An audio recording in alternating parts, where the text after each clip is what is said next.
Deep in the heart of Antarctica, where the wind never truly stops, a single emperor penguin stands motionless in the dark. On its feet, balanced with impossible precision, sits one egg. One fragile, irreplaceable egg that cannot touch the ground, not even for a second.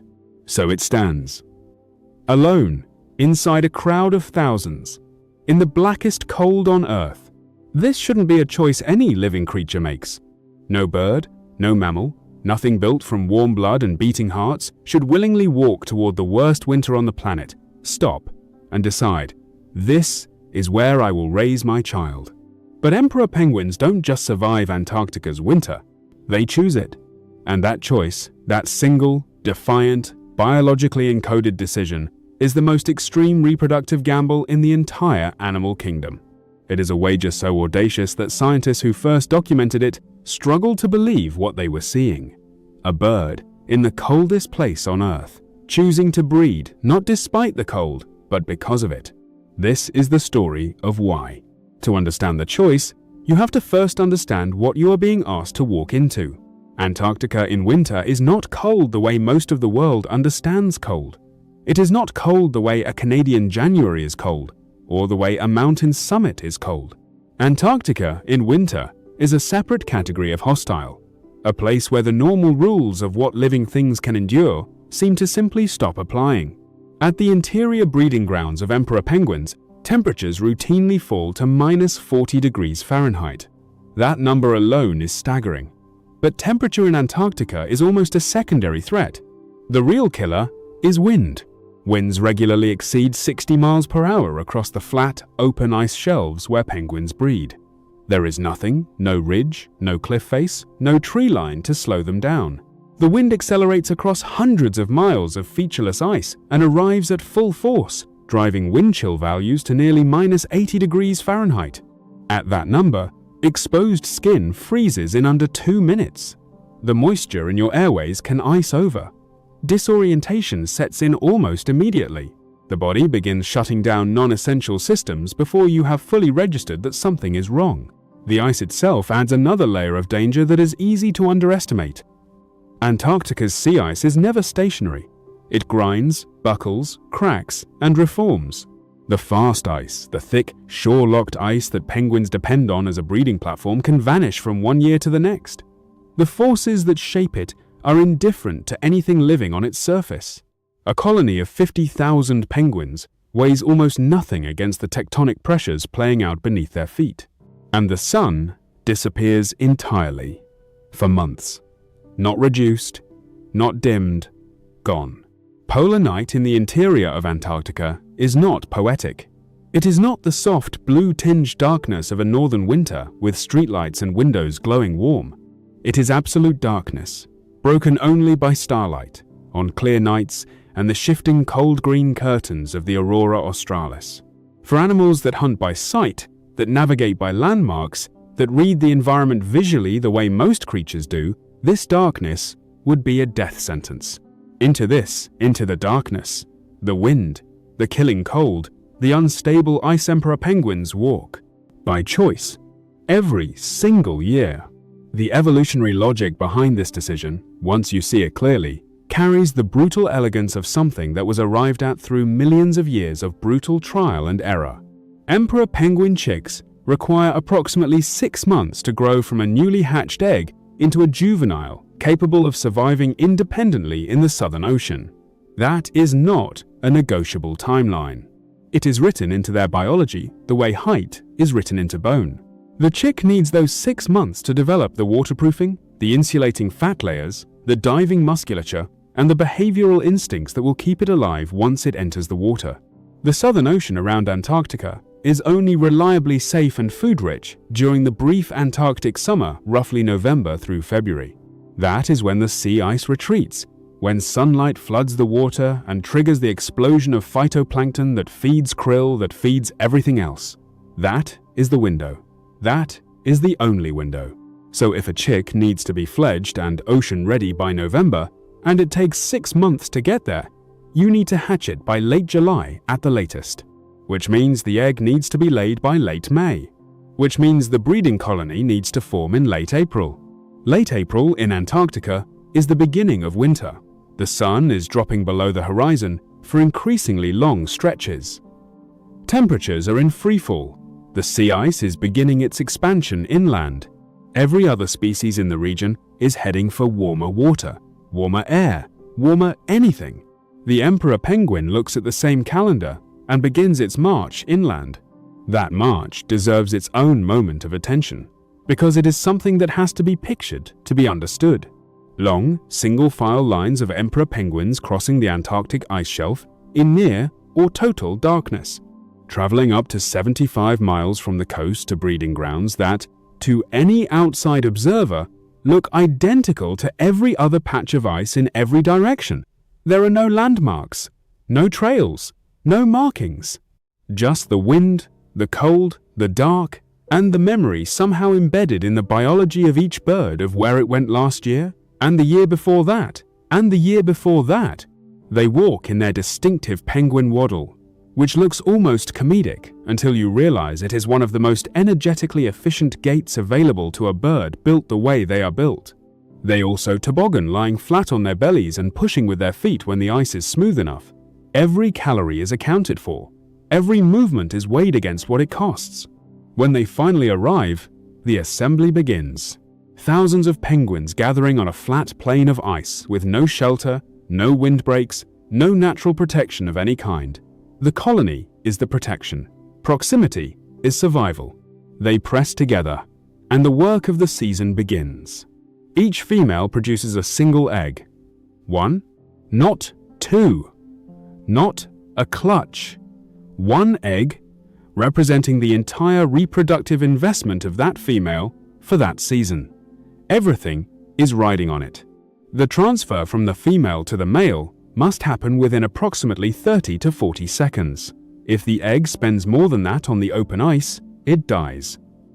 The shell cannot insulate against minus 40 degrees. The embryo inside has no reserves, no tolerance, no margin. The transfer is performed by two large, clumsy birds in a packed crowd, in the dark, in the wind, with no rehearsal and no do-over.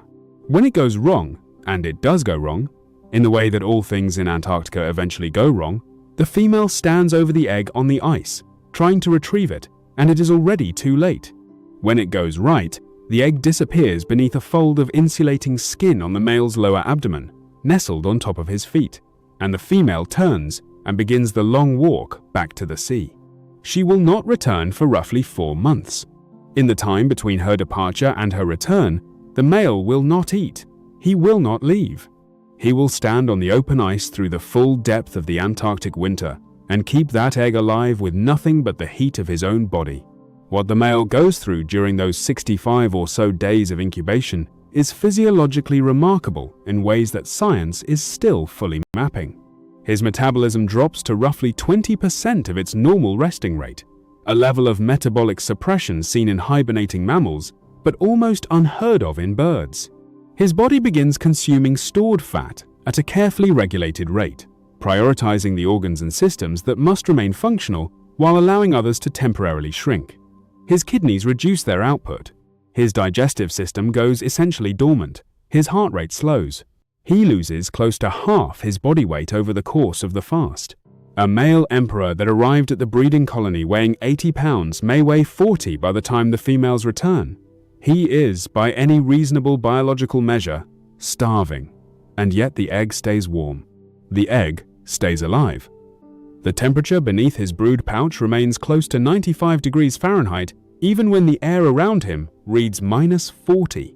The engineering involved in that feat, maintaining a 135-degree temperature differential between the inside of a brood pouch and the outside air for months, without eating, is the kind of thing that makes biologists reach for words like extraordinary and impossible before settling on the only word that actually fits: emperor.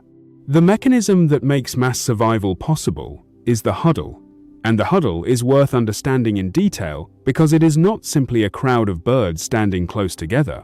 It is a structure, a dynamic, self-organizing, leaderless structure that operates on principles engineers have begun studying for their applications to robotics and crowd flow modeling. The huddle works because no bird stays on the exposed edge for long. There is a constant, slow, almost imperceptible inward movement. Birds on the windward side take the full force of the wind but gradually shuffle toward the interior as the pressure of the group gently nudges them inward. Birds in the warm center are simultaneously edged outward toward the periphery by the same slow shuffle of thousands of bodies. The rotation is not coordinated by any leader. There is no signal, no hierarchy, no decision made by any individual bird. The movement emerges from the simple physical pressure of each bird trying to stay slightly warmer than it currently is. The result is a system that distributes the thermal burden of the storm across the entire colony so that no single bird bears the full weight of the cold for any extended period. Inside the huddle's core, the temperature can rise to nearly 70 degrees Fahrenheit. Outside, in the wind, it reads -80. Life persists in the gap between those two numbers. Before we go any further, if you've made it to this point in the story, you are exactly the kind of viewer this channel exists for. What we're exploring here is one of the most staggering survival strategies on the planet, and there is so much more to come. If any part of this is landing for you, the march, the fast, the huddle, the sheer audacity of the whole thing, hit the like button right now. It takes 1 second and it genuinely helps this content reach more people who would love it. Subscribe if you haven't yet. And drop a comment below. I want to know, what part of the Emperor Penguin's strategy hits you the hardest? I read every single response. Weeks pass in the dark. The storms cycle through. The huddle pulses. The males stand. Then, incrementally, almost reluctantly, the light begins to return.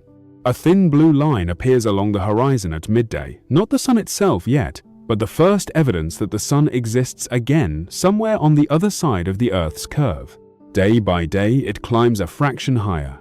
The periods of twilight lengthen. Color begins to return to the ice. The wind doesn't stop, and the cold doesn't break, but the direction of the season has definitively shifted. And from beneath the brood pouches of tens of thousands of half-starved, barely standing males, a sound begins. Faint at first, barely audible above the wind. The calls of newly hatched chicks. The males, who have spent everything they had and then spent reserves they didn't know they possessed, produce one final biological miracle, a secretion manufactured in the esophagus that functions essentially as crop milk. It is not true milk penguins are birds, not mammals, but it serves the same function, delivering fat and protein directly to the chick during the fragile window before the female's return. It is enough. Not comfortable, not generous, but enough. The females, meanwhile, have been at sea. They have been diving in the productive Antarctic waters, hunting lanternfish and krill and squid, rebuilding the body mass they will need for the return journey and the chick-rearing months ahead.